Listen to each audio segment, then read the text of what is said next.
name is Uduak Adwak. I am an attorney, a publisher, a writer, and a speaker.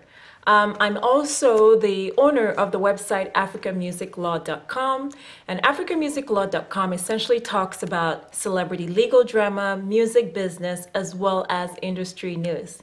Now, there's one thing I should let you all know before we move any further. I'm extremely passionate about the law, an attorney who's actually very, very passionate about the law. And today I wanted to cut straight to the chase on the recent lawsuit that just came about where a US promoter sues Nas, the rapper, for $10 million. The couple of points I want to share with you all, particularly US concert promoters, American celebrity artists, as well as African concert promoters. So let's cut straight to the chase. Let's start first with the facts in this case. As is alleged, very specifically, Nas was solicited December 2011 to perform New Year's Eve to usher in January 2012 in Angola. He was paid a $300,000 deposit fee by Angola concert promoters. He agreed that he would perform, but when that time came, he was nowhere to be found and he did not perform. Instead, supposedly, he was kicking it, having a great time with LeBron James or at least here in the US. So what happens? Now, this is where it gets a little bit of a twist. Now, typically in that scenario, it would be a straightforward breach of contract. You said you were going to do something. You didn't do what you were supposed to do. We go sue in court and we move on with our lives. But this case got quite interesting and then ultimately got global attention. Why? Because Angola operates completely different than we do in the US. When we have issues, we don't necessarily kidnap people. We take it to a court of law.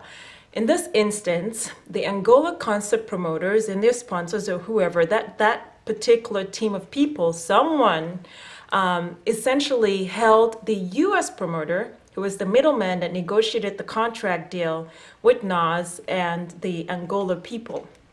So they kidnapped the US promoter and they kidnapped him along with his son, as is alleged, and he was there for almost 50 days. The US State Department had to get involved. Ultimately, the story leaked to the press, and of course, it was syndicated everywhere. When that happened, Nas then stepped up. Nas then paid the alleged $300,000 that was owed, and ultimately, everybody thought it would go away. But it didn't go away. Just a couple of days ago, over the weekend, we hear about a lawsuit that's been filed by the US promoter out of New Jersey. He filed in federal court in Manhattan, but he's based out of New Jersey. So what are the damages? Whenever you sue, you certainly want to ask the court for damages. Otherwise, you're wasting everyone's time. The court is there to correct the wrong that has been caused to you. So what are the damages? The US promoter says, I'm suing and I'm asking for basically $10 million because I no longer can run my business. This guy ruined my business so badly because he didn't show up that I can't even make money anymore. And he might have some legitimacy. The US promoter has been in business since 2002, and he's worked with a lot of international celebrities here in the US and taken them internationally to perform. So he may be able to prove that in court. Another point he raises is I was in such emotional distress.